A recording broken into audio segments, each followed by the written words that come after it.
Today I'm taking on a crazy challenge of building an entire deck with only a single CMC, and that is one CMC in Explorer, and then we're going to go onto the ladder and see if we can get a win with that crazy deck building restriction. Now let's start to take a look at what I'm going to do here. Right off the bat, I've got a couple of cards that are technically one converted mana cost, and yet have a little bit more that they can do. So the first thing I thought of is the Pteramander. Now this card is incredible. It's a 1-mana 1/1 flyer, but if we can adapt it, we get to create it into a 5/5 flyer, so we're going to kind of cheat the system with that. Now, the other card I immediately thought of when I thought of Pteramander was a Curious Obsession. This is another 1-mana card that frequently gets used in very small, low-to-the-ground, mono-blue tempo decks. But I don't want to just build a regular archetype that already exists. So there's another way that I thought of in my head to kind of break the rules a little bit while technically keeping one CMC. And that is based on the new Dominaria United cards.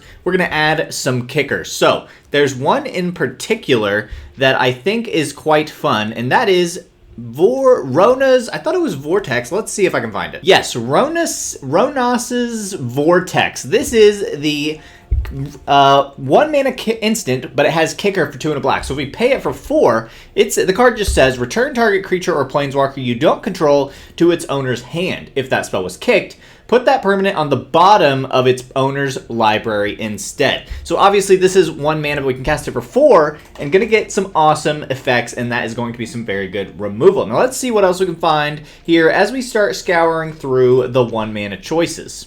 Okay, so I've also found Bubble Snare here, which is going to be our other piece of removal. It is 1 mana enchant creature. When it enters the battlefield, if it was kicked for an extra 2 and a blue, we get to tap that creature, and enchanted creature doesn't untap during its controller's untap step. So I think that should pretty much lock it down for our removal. Now let's see if we can find some more creatures and some more card draw or other game plan things that we might be able to do. I think a perfect fit for the deck, as I have been looking through, is Delver of Secrets. We're going to definitely want to go for an instant and sorcery kind of spell slingery deck with the Pteramander, and I think the Delver of Secrets is going to be a perfect complement to that. At the beginning of your upkeep, we get to look at the top card of our library. You may reveal that card if an instant or sorcery is transformed or is revealed. Transform Delver into a 3/2 flyer. So we already have a lot of enchantments, which is going to be a little bit tricky. So we're going to basically max out the rest of the deck with purely instants and sorceries. Also, because we're so low to the ground, I think we can drop this down to just 22.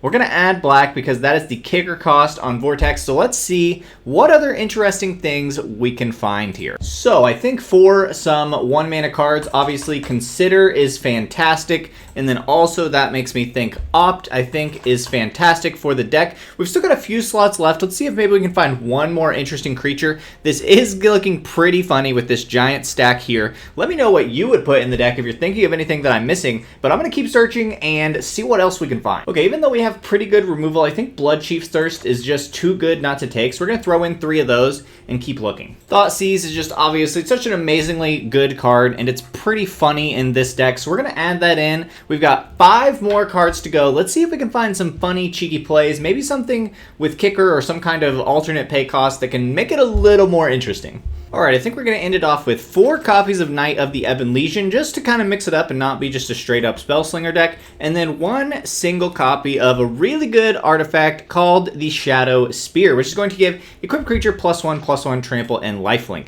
So here is the list, a giant pile of all 1-drops. Let us go ahead and fix these lands, and then we're going to be ready to jump into this thing on the ladder in Explorer and see if we can actually get a win. Let's see, I am going to allow myself to throw in some actual rare lands here, so I'm going to fix that, and then I will see you in game 1. Okay, right off the bat, I think we've got a pretty good start for the deck. So we are going to start off with the Swamp and straight into a Thoughtseize, which I think is pretty good, and then we're going to be able to follow that up with a quick Knight of the Ebon Legion. So I'm already very afraid because our creatures just don't match up with any of these things, but let's go ahead and get rid of this Fatal Push. Keep our creatures alive, because I think our creatures are going to be incredibly important to keep around. And then we're going to drop the Knight, as I said, and I was hoping to hit this blue source so that I could drop my first Pteramander. 2 creatures on the board, putting the pressure on. I think this deck is going to have to win super fast in order to be able to win. Mono blue tempo is a thing, right? We're not exactly copying that deck. We're kind of making it a little funny thing here, but let's see if our opponent can handle our only 1 CMCs and if we can absolutely embarrass them by doing that. So let's go ahead and put down the Shipwreck Marsh. We see the Gifted Aetherborn, gonna be quite a bit of a problem with that lifelink. We do have enough to fire up the Knight, so let's go ahead and swing in. See if he's interested in the trade, in which case they are. No, they're not. Either way, I'm kind of fine. We can just drop down another Knight and another Pteramander, but I do want to pay this activation so that we can get rid of the Aetherborn. I think that is a problem. So let's do that. They are going to hit their 4th land drop. Once they get Kalitas out, that is a pretty big problem. But the Dust Legion Zealot isn't too big of a deal. So Zealot obviously draws them a life. Okay, I love seeing the Vortex there. Let's go ahead and get in with the Pteramander. And then let's put down another Pteramander. And I think we're going more on the gameplay of bouncing stuff here. Also, it would be really nice to put a Kalitas on the bottom, I guess. So let's drop this Knight. We're going to opt and try to find land number 4 so that when they do play that Kalitas, we can use the Vortex to put it on bottom, getting our Pteramanders just a little bit closer to becoming 5/5s in the air. Really looking to control the board here. I think it's going pretty well, not going to lie. Okay, there's Kalitas. We definitely expected this. They are tapped out, so I think that's fine. I do not want to cast that. I want to cast Opt. Thank you. Nope, looking for land number 4. And we don't hit it yet, but that's going to be great for us. That's going to help us to draw into everything we need.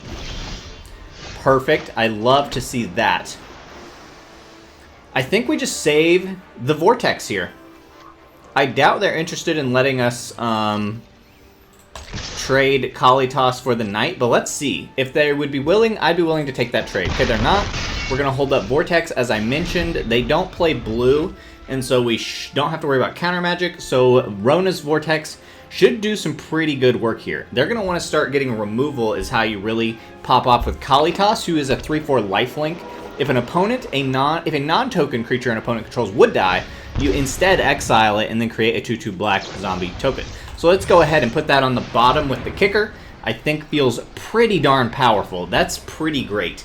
I think this is the new card to replace Fading Hope if you're in the right colors. They do make those 2/2s, and they have their own Knight here. Pretty obnoxious. But especially since we're going to start drawing cards off of this Curious Obsession, I feel like we're actually in a pretty good position. Delver is also not bad.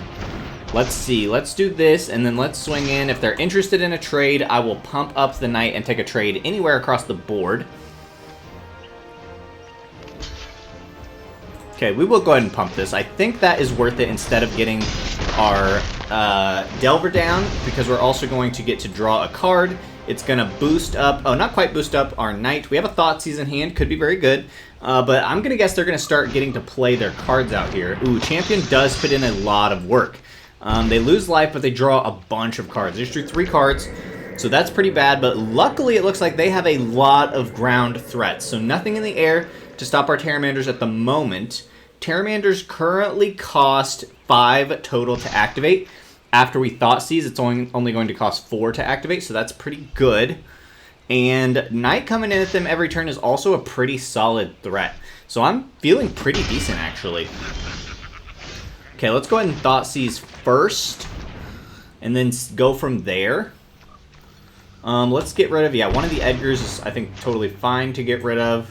Let's see, we're going to put this down, and then put a Delver down, and then we still have a Knight activation ready to go in case they want to block. And even if they don't block, I think it's time to start just paying out all of our mana. I think we're going to be able to do it.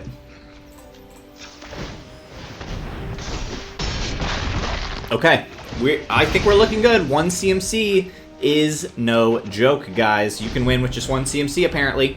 Let's see if we can seal it out. I think we are an activation away from winning. Edgar wouldn't do too much against us. Aetherborn, I think we're gonna get it. Let's see.